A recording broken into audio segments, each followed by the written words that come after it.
तुम जो पकड़ लो हाथ मेरा, दुनिया बदल सकता हूँ मैं। उदास लड़की। दो दुखी आदमियों का साथ रहना बहुत बड़ी त्रासदी है। एक आदमी जब दुख के समंदर में डूबने लगे तो दूसरे को तैरना आना चाहिए। तभी इस दुनिया के लिए दो कीमती जानें बच पाएंगी। हम दोनों इस दुनिया के लिए बहुत कीमती हैं। मैं जब तुम्हें देखता हूँ तो मेरी खोई हुई जिंदा दिली किसी कोने से झांकती नजर आती है। हफ्तों हो गए मैंने घर के बाहर की सड़क नहीं देखी। सिगरेट की डिब्बियाँ एक बार में खरीद ली थी। पहले मैं सिगरेट हमेशा घर के बाहर जाकर पीता था। कभी देर रात सिगरेट पीने का मन किया तो सबसे ऊपर वाली छत पर जाकर पी लेता था। ऐश ट्रे खरीदने की ज़रूरत इसलिए कभी नहीं पड़ी। अब कमरे से बाहर निकलने का भी मन नहीं करता, इसलिए कमरे में ही सिगरेट पी लेता हूँ। ऐश ट्रे की जगह पेपर पर राख गिराता हूँ। सिगरेट बुझाने के लिए पेपर से दबाव डालता हूँ तो सिगरेट भी बुझ जाती है। अजीब है ना। आग की प्रकृति है जलाना और कागज़ की प्रकृति है आग से जल जाना। लेकिन दबाव के चलते चीज़ें अपनी नैसर्गिक प्रकृति भी बदल देती हैं। न जाने कितनी बातों पर हमारी तीखी नोक-झोंक न जाने कितनी बार हुई है। लेकिन तुमको देखता हूँ तो लगता है कि तुम मेरा फीमेल वर्जन हो। वही गुरूर, वही जिंदादिली, होठों पर वही इनकलाबी तराने, सपने देखती वैसी ही आँखें, उंगलियों में फंसी सिगरेट और कहानियाँ ढूंढते हुए दुनिया नापते वही कदम। हम दोनों की प्रकृति तो यही है ना। लेकिन मौजूदा हालात के दबाव के चलते हमने भी तो अपनी प्रकृति बदल ली है। मैं अपराध बोध से गले तक भर गया हूँ। मैं बस घंटों रोना चाहता हूँ। जम्मू पहाड़ी पर है। यहाँ रोया तो पानी बहते हुए मैदानी इलाकों को डुबा देगा। आदमी दुख में हमेशा अपने स्तर के आदमी को ढूंढता है। तुम मुझे हमेशा से अपने स्तर से ऊपर की ही लगी। मेरे दुखों का भार सिर्फ तुम्हारा सीना उठा सकता है, दूसरों के सीने तो धंस जाएंगे। जब चीज़ें ठीक हो जाएंगी तो अपना मनपसंद काम साथ करेंगे। हाँ, साथ घूमने चलेंगे। खत मिले तो अपनी कुछ तस्वीरें भेज देना, क्योंकि जब तुम्हें देखता हूँ तो मेरी खोई हुई जिंदादिली किसी कोने से झांकती नज़र आती है। उदास लड़का। 25 मई 2021। जनाब, मैं कल ही बड़ी बहन से कह रही थी कि मुझे ढेर सारे रिश्ते चाहिए, परिवार से अलग। वो रिश्ते जो मनमर्जी से बनते हैं, वो ढेर सारे, क्योंकि मैं किसी एक के लिए सारे जज्बात नहीं बन सकती और ना ही किसी एक में हर रंग खिलता है दिखा है कभी। तुमसे पुल का रिश्ता चाहती हूँ जो ख़तों से पूरा हो, नहीं कभी पूरा ना हो। मुझे चीज़ें चलती रहती अच्छी लगती हैं, पूरी होने पर अलविदा मांगते हैं सब, और मैं इस एक चीज़ में बेहद कंजूस हूँ। वो कागज़ जिस पर तुमने राख गिरानी शुरू की है, मुझे उसी अधजले टुकड़े पर एक शोक नज़्म रख देनी है। क्या पता इस बार जब सिगरेट से कागज़ पर दबाव डालो तो वो नज़्म तुम्हारी उंगलियां जला दे। ये देख मैं खूब हंसूंगी। मैं माशूका नहीं बनना चाहती। तुम कुछ कुछ खुरदुरे हो और मैं राख से रूखी हूँ, लेकिन छूने पर मुलायम ही लगूंगी। देखो, मैं जलने पर मरहम करना भूल चुकी हूँ। मैं हंसती हूँ, अपनी चुभने वाली हंसी से ही आराम दे सकती हूँ। मैं होम्योपैथी नहीं, नीम की छाल हो गई हूँ। मुझे एक बार में सीधा अंदर तक पहुँचाना ज़रूरी है। धीरे धीरे उतरी तो स्वाद के साथ साथ सब्र भी ले जाऊंगी। आप उदासी की नशीली तस्वीर बनना बंद कीजिए, वरना लोग अवसाद के इश्क में पड़ने लगेंगे। अवसाद रोमानी हो जाएगा। सब सहज नहीं हुए, उदासी संभलना सबसे नहीं हो पाएगा। दुनिया यूँ भी धंस रही है, इसलिए रो पड़िए। एक मैदान का टुकड़ा है जो बाढ़ सोख लेगा। रो कर देखिएगा, आज रात उसको भी नींद आएगी। और हाँ, कोरोना के चलते सिगरेट अभी के लिए छूट गई है। मुस्कुराती राख। 29 मई 2021। संवाद। कैफियत से निजात क्या सिर्फ खुदकुशी में मिलती है? हमें ये ज़िंदगी कर्ज पर मिली है, बिना सूद चुकाए निजात नहीं मिलेगी। यानी सूद चुका कर जाने से मिल जाएगी। मौत की यही खूबसूरती है, मौत का सवाल कोई हल नहीं कर पाया, और मौत के सवाल को हल करना ही ज़िंदगी है। खुदकुशी तो सवाल को छोड़ आगे बढ़ जाने जैसा है। एक इल्तिजा करना चाहूँगी आपसे। यूँ तो मैं अभी कई और बरस जीने वाली हूँ, मगर जो ऐसा ना हो सका तो मेरी सारी कृतियाँ छपवा दीजिएगा, या जो भी इस लायक लगें, चाहे तो अपने नाम से या मेरे, फ़र्क नहीं पड़ेगा। जाने के बाद मसला बस इतना होगा कि किसी तक पहुंच जाए। मैं नास्तिक हूँ, लेकिन मानता हूँ कि खुदा होता है और उसकी आवाज़ है, तो आपके हलक से निकली आवाज़ ही खुदा की आवाज़ है। हमारी कौमें जो खुदा के नाम पर लड़ रही हैं, उन्हें खुदा की आवाज़ ज़रूर सुनानी चाहिए। उन्हें मालूम चलना चाहिए कि तुम्हारे खुदा का पैगाम सिर्फ दर्द बांटना और प्रेम बांटना है। किसी ने सच ही कहा है, एक सच्चा नास्तिक ही सच्चा आस्तिक हो सकता है। एक पत्ते को कैसे पूरा बरगद बनाना है आप सिखा सकते हैं, और आप उस बरगद से लटकती वो शाख हैं जिस पर दुनिया को झूला डाल झूलना चाहिए। मुझे बरगद बहुत पसंद है। काश किसी झरने के तले बरगद मिल जाए। वबा का दौर जब थमेगा तो मेरा हाथ पकड़ झरना ढूंढने चलेंगी जिसके नीचे बरगद का पेड़ हो। दो जोड़ी आँखों से ढूंढना ज़्यादा आसान होगा। वबा के इस दौर से सही सलामत ज़िंदा निकल गए तो ज़रूर। बरगद की लंबी शाखें होती हैं। कोशिश कर सकते हैं आपकी आँखों के कोने में फंसी उदासी निकालने की। मेरी उदासी कोनों में नहीं है, बिल्कुल सामने खड़ी मिलेगी, सीना ताने। ऐसी उदासी कि जिससे इश्क हो सकता है, गहरा इश्क। ऐसी उदासी कि जिसके सामने सूरज भी सुस्ताना चाहे, जो सूरज से तेज ना मांगे, उसको आराम करने का कलेजा दे। ऐसी उदासी देख दिल पसीज जाएगा। उसे केवल बरगद के तने से लिपट कर ही सुकून मिलेगा और झरने में बह जाएंगी, ताकि किसी और को रोने का कलेजा दे सके। किसी को किसी की उदासी से इश्क हो जाए तो इश्क का मयार ऊंचा हो जाएगा। नीले आसमान का रंग गाढ़ा हो गया और मिट्टी इस ऊंचाई तक उड़ने लगी कि नीले आसमान को चूम सके। मिट्टी ज़दा, आप भीड़ से अलग हैं। उम्र यूं तो कोई ख़ास मायने नहीं रखती, मगर जहाँ भी मुझे लगता है कि मेरी उम्र से किसी को नुकसान हो सकता है, मैं खुद को कुछ कम कर लेती हूँ। आपके साथ ऐसा महसूस नहीं हुआ। मैंने खुद को 1 इंच भी कम ना किया। शायद कुछ बिलांद ऊंची ही हो गई। मैंने हमेशा सोचा कि मैं किसी दिन यूं ही गायब हो जाऊंगी। मुझे कोई अपनी यादों में कैद नहीं कर सकेगा। बिल्कुल आज़ाद। मैं यादों में नहीं रहूंगी। सच बताऊं तो आपसे जो तंग तारें खींची थी, उन्हीं के चलते मैं आपसे मिलने भी आई। अगर आप बेहद सुशील होते और गुरूर का लेश मात्र भी ना होता, तो मैं खुद को आप तक मिलने ना ला पाती। फिर चाहे आप जम्मू से ही क्यों ना आए हों, लेकिन आपका गुरूर ही भाग गया। उर्दू ना बोलने पर भी नुक्ते की मौजूदगी मिली। झरना तो देखा होगा आपने, उसके बहते हीरे याद रहते हैं कभी? मगर फिर भी हर बार झरने के हीरे आंखों में वैसे ही चमकते हैं जैसे पहली बार देखे हों। ये क्या लिखे जा रही हैं? दरअसल मैं अभी जहाँ हूँ वहाँ बहुत सारे भाव एक साथ हांडी में घोटे जा रहे हैं। मौसा जी की तस्वीर के आगे बैठे बैठे मौसी जी की तस्वीर के आगे बैठे बैठे सो रहे हैं। बाकी सब मौसी की तस्वीरें देखकर पुरानी बातें याद कर हंस रहे हैं, ताकि उनकी छोटी बेटी फिर गुमसुम ना हो जाए। जहाँ मौत होती है वहाँ कुछ समय तक फीका खाना खाया जाता है, मगर मेरे परिवार में मौत कोई अनहोनी नहीं मानी जाती। तो उनके पसंदीदा पकवान बने हैं, तो बीच बीच में थोड़ा सा लिखती हूँ और फिर गुम। आपको दही पसंद है? मैंने दही का रायता बनाया, फलों के साथ। जो सिगरेट पीते हैं उन्हें दही खानी चाहिए गर्मियों में। रिश्तों में तकरार मौत और शादी पर खूब दिखती है, इसलिए मुझे ये दोनों ही पल बड़े असहज लगते हैं। मैंने कल से कुछ खाया नहीं है, कुछ भी ठीक से कर नहीं पा रही। ये खत भी कुछ और ही होना था, मुझसे ये भी नहीं हो सका आज।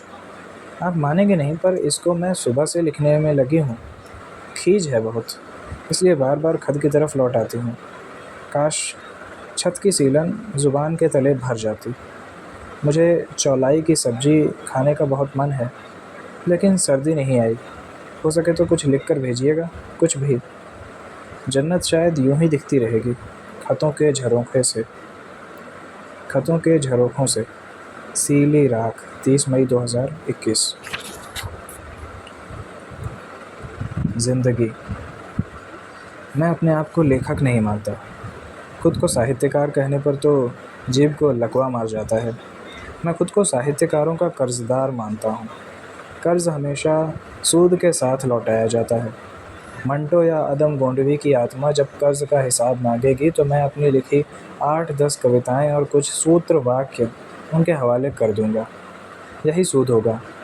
मैंने ही लिखा है, दुख आदमी दुख में मैंने ही लिखा है, दुखी आदमी दुख में हमेशा विपरीत जेंडर का कंधा ढूंढता है। लोग रूहानी इश्क की बात करते हैं, जिस्मानी संबंधों को वासना का नाम दे देते हैं। जिगर मुरादाबादी का शेर याद आता है, उसी को कहते हैं जन्नत, उसी को दोज़ख भी। उसी को कहते हैं जन्नत, उसी को दोज़ख भी। वो ज़िंदगी जो हसीनों के दरमियाँ गुजरे। वाह वाह, क्या बात है। एक बार आपकी ज़ुबान पर अगर किसी हसीना का नाम ठहर जाए, दुनिया की तमाम लड़कियां उस एक हसीना के आगे धुंधली तस्वीर बनकर रह जाएं। एक बार कोई हसीना आपकी खुरदुरी उंगलियों में अपनी फूल सी उंगलियां फंसा सड़कें नापने लगे। एक बार आपके नीम बुझे होठों पर कोई हसीना चाशनी में लिपटे अपने होंठ रख दे। एक बार आपके कान और गर्दन के बीच वाले हिस्से पर अपनी सांसों में ज्वालामुखी की उष्णता लिए कोई हसीना ये कह दे, मिट्टी ज़दा, आप भीड़ से अलग हैं। उर्दू ना बोलने पर भी तुम्हारी ज़बान में नुक्ते की मौजूदगी मिलती है। मिट्टी ज़दा, आप भीड़ से अलग हैं। उर्दू ना बोलने पर भी तुम्हारी ज़बान में नुक्ते की मौजूदगी मिलती है। जीवन में ऐसे तजुर्बे के बाद मैं रूहानी इश्क की बातें करूँगा तो सिर्फ खुद को छलूँगा। मेरे पैर में उदासी की कीलें गड़ी हैं। चलने पर पैरों से खून निकलता है। दिन ब दिन शरीर से खून कम होता जा रहा है। मुझे अब फूलों से भी बारूद की गंध आती है। मैं सिर्फ तुम्हारे जिस्म की खुशबू से ही होश में आ सकता हूँ। एक शाम तुम्हारे साथ किसी ऊंची पहाड़ी पर जाकर तब तक चीखना चाहता हूँ जब तक मेरा हलक से खून ना निकलने लगे। इधर हलक से आवाज़ निकलना बंद हो और उधर मैं तुम्हारी गोद में गिर पड़ूँ। तुम मेरे बालों में तब तक हाथ फेरती रहो जब तक मेरी आवाज़ वापस ना आ जाए। जब तक मैं पलकें ऊपर ना उठा लूँ और तुम्हें मेरी कत्थई पुतलियाँ ना दिखने लग जाएं, तब तक मेरे बालों में हाथ फेरती रहो। जब तक मेरी उंगलियों में इतनी जान ना आ जाए कि मैं पूरी सिगरेट बिना ज़मीन पर गिराए उसे ख़त्म कर पाऊँ, तब तक मेरे बालों में हाथ फेरती रहो। महीनों से जमी काई जब आँखों से बाहर निकल जाएगी, तब उठ खड़ा होऊंगा और कहूँगा, उसी को कहते हैं जन्नत, उसी को दोज़ख भी। वो ज़िंदगी जो हसीनों के दरमियाँ गुजरे। वाह वाह। ज़िंदगी से मुलाकात के लिए तरसता एक लड़का, 30 मई 2021। हे प्रभु।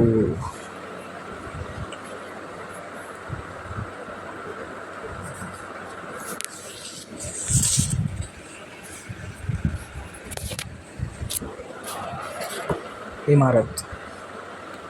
पाश्चात्य साहित्य में एक अवधारणा है कि जब कोई लेखक किसी लड़की को केंद्र में रखकर प्रेम कविताएं लिखता है तो लोग उस लड़की को ढूंढते हैं, उस लड़की को जिसके कारण कविताओं का जन्म हुआ। वो लड़की इन चलते फिरते हाड़ मांस के लोगों से कितनी बेहतर होगी जिसकी वजह से प्रेम कविताओं का जन्म हुआ। मैं चाहता हूँ जब लोग मेरे पत्र पढ़ें तो वे तुम्हें ढूंढने निकलें। कोई मेरी लिखावट पढ़े तो मुझे कम, तुम्हें ज़्यादा जाने। तुम्हें मालूम है, मैंने एक लंबे समय से अपने आसपास एक दायरा बनाया हुआ है। बिना मेरी मर्ज़ी के उस दायरे की रेखा के पास से गुजरने वाले लोग अपना शरीर जला लेते हैं। जिस लड़के की मर्ज़ी के बिना उससे संवाद का सा भी शुरू नहीं किया जा सकता, वो लड़का बोझिल आँखों से उंगलियां टूट जाने तक तुम्हें पत्र लिख रहा है। तो ऐसी लड़की को क्यों ना ढूंढा जाए। ये दुनिया ख़त्म होने की कगार पर है। लोगों को मालूम ही नहीं है कि उनका दिल धड़कना बंद हो चुका है। ऐसे में तुम्हारी आँखों में एक नई दुनिया दिखती है, जहाँ दरख्त मनुष्य को देखकर कांपते नहीं, हंसते हैं। प्रेमी जोड़े शहर की सबसे ऊंची इमारत पर चढ़कर एक दूसरे को चूमते हैं, लोगों की नज़रों से छिपकर नहीं। नेता मंचों से झूठे वायदे करने के बजाय प्रेम कविताएं पढ़ते हैं, जहाँ हर लिखे खत के जवाब आते हैं, चाहे वो गलत पते पर ही क्यों ना पहुँच जाएं। तुम्हें बताओ, ऐसी आँखों को क्यों ना ढूंढा जाए। तुम्हें मेरा गुरूर भा गया। मालूम है गुरूर किसमें होता है? जो आदमी जितने गहरे गड्ढे से उठकर जितना ऊंचा आसमान छूता है, उसका गुरूर उसी कद का होता है। लोग जब मेरे मुंह से निकले हर शब्द को कान लगाकर सुनते हैं तो मेरा गुरूर सांस लेता है। तुमने मेरी चीखें सुनी हैं, मेरे गुरूर को सांसें दी हैं। तुम्हें बताओ, तुम जैसी लड़कियों को क्यों न ढूंढा जाए। मैं चाहता हूँ कि तुम एक दिन शहर की सबसे ऊंची इमारत की मुंडेर पर पैर लटकाकर अपने सारे याद करो। जा चुके प्रेमी जा चुके प्रेमियों प्रेमिकाओं को गाहे बगाहे याद कर लेना चाहिए। मालूम रहता है कि कितना ज़िंदगी जी चुके और कितनी जीनी है। जिसके माथे से पसीना नहीं गुरूर टपकता है। 31 मई 2021। बेनाम। तुमसे दुनिया जहान की बातें करने के बाद भी मैं तुम्हारा नाम नहीं जानता। तुमसे मुलाकात के बाद भी मेरे पास तुम्हारा नंबर नहीं है। जब पहली बार मिलने के लिए जगह तय हुई तो मैंने पूछा था, फ़ोन किस नंबर पर करना है? समय और जगह तो तय है ना, तो फ़ोन क्यों करना है? मैं तुम्हें बहुत आसानी से पहचान लूँगी।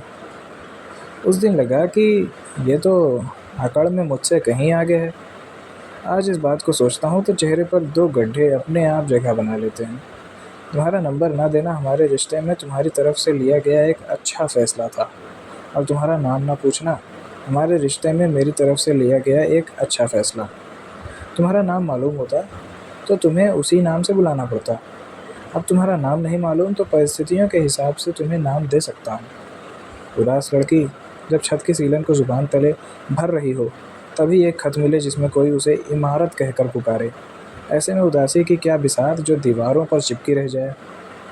उदास लड़का जब अपने सपनों को एक गठरी में बांधे उन्हें पंखे से लटका रहा हो, तभी कहीं से एक खत में कत्थई नज़रों को आसमानी आदाब आ जाए, तो आदाब करने के लिए हाथ उठाते ही सपनों की गठरी ज़मीन पर गिर जाती है और सपने कमरे में उड़ने लगते हैं। सपनों को उड़ते देखने में कितना सुकून है, ये वही जानता है जिसने उन्हें एक गठरी में बांध कभी पंखे से लटकाया हो। तुम्हारा फ़ोन नंबर अगर मेरे पास होता तो गाहे बगाहे तुम्हें फ़ोन कर ही देता। तुम्हारी बातें विश्व भर के साहित्य का सार हैं। अब ऐसे में तुम कुछ मिश्री सी बातें बोल देती तो बस सेकंड भर उनका स्वाद आता, लेकिन अब ये जो तुम अपने खतों को चाशनी में डुबो कर भेजती हो, इनका स्वाद मैं दिन में 1000 मरतबा ले सकता हूँ। तुम्हें अगर फ़ोन मिलाता तो घंटे 2 घंटे बात कर फ़ोन रख देता।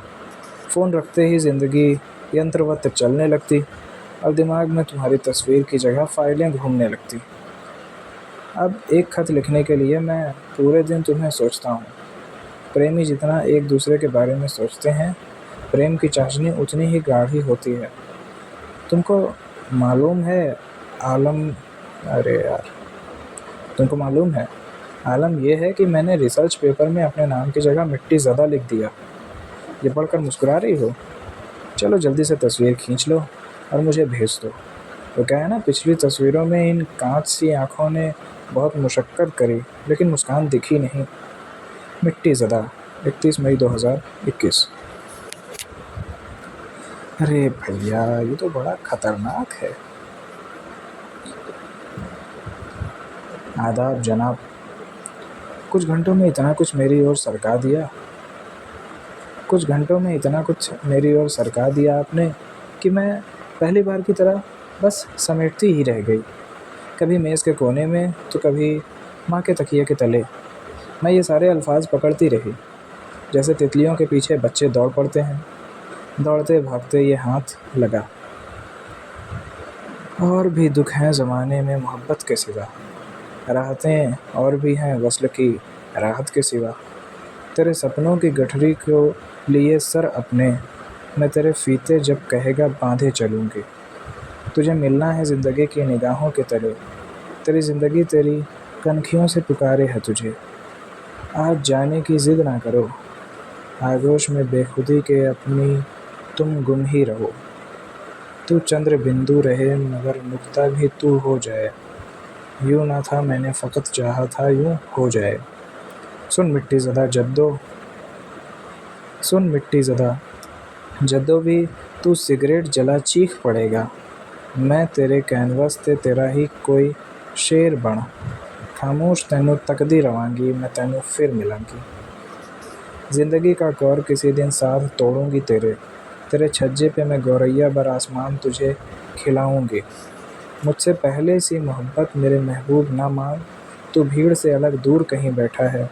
मैं इस मुआशरे की बाट मैं इस मुआशरे की बोटी बन मर जाऊंगी। मगर इतना है कि इन चिट्ठियों की तह के तले मैं बार बार तैनू फिर मिलने आवांगी। एक ऊंची सी पहाड़ी पर तुम बैठोगे उस रोज़ मैं चीख तुम्हारी बन जाऊंगी। खोलू खौलेगा जो खून तेरा वादी में हवा बन मैं तेरे बालों ते रुल जाऊंगी। ये होगा कभी तू बढ़ तो ये होगा कभी तू बढ़ तो उस फलक की तरफ मैं तुझमें ही हज़ारों बार तुझे मिल जाऊंगी। सुनो हम देखेंगे नींद से खाली भरी नींद से खाली भारी आँखें। 31 मई 2021। यार इसको और अच्छा कर सकता था। दिल्ली की बेगम। मैंने अपनी छोटी सी ज़िंदगी में सिर्फ दोस्त कमाए। उसी छोटी सी ज़िंदगी में ना जाने कितने दोस्त खर्च हो गए। मेरे पर्स में अब चिल्लर के अलावा कुछ भी नहीं। चिल्लरों से महंगे रेस्टोरेंट में खाना नहीं खाया जा सकता, लेकिन उन्हीं चिल्लरों से पान खरीदा जा सकता है, या फिर वो गोलियां जो गले से नीचे उतरते ही पूरे जिस्म में ठंडक भर देती हैं। मेरे गले में नीम का पेड़ उगाया है मेरे गले में नीम का पेड़ उगाया है। वक्त वक्त पर इसकी पत्तियां गिरती रहती हैं और वक्त वक्त पर इसकी पत्तियां गिरती रहती हैं। उस वक्त यही चिल्लर मेरे गले को ठंडा रखते हैं। मौजूद समय में मैं अपनी आँखों पर बर्फ़ की सिल्ली रख चुका हूँ। मेरे सामने अगर किसी आदमी का एक झटके में कत्ल कर दिया जाए तो भी ये बर्फ़ नहीं पिघलेगी, बशर्ते हलाक होते आदमी की आंखों से आंसू न निकले। उदास लोगों के कंधे टूट जाते हैं, लेकिन वे अपना सीना इतना चौड़ा कर लेते हैं कि दूसरे उदास लोगों की उदासी अपने सीने में भर सकें। मैं लोगों के गले से निकलते आंसू भी पहचान लेता हूँ। तुम भी तो दूसरों की उंगलियों से रिश्ते आंसू पोंछती आई हो। परसों रात एक दोस्त के आंसू सुने और अगली सुबह दिल्ली की हवाएं अपने शौहर की जुल्फ़ों से खेल रही थी। दिल्ली की सड़कों पर मातम छाया हुआ है और दिल्ली का शौहर एक लंबी जंग के बाद लौटा है।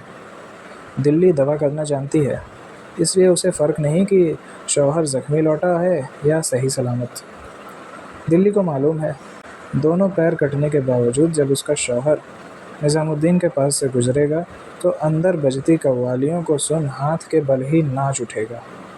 दोनों आंखें फूटने के बावजूद चांदनी चौक के बाज़ार से निकलते हुए बिना गिरे जामा मस्जिद तक पहुंच जाएगा, बस इसलिए हवाओं ने मातम छाई सड़कों की नज़रों से बचते हुए शौहर की जुल्फ़ों में हाथ फेर दिया। दिल्ली की आत्मा बिखर गई है।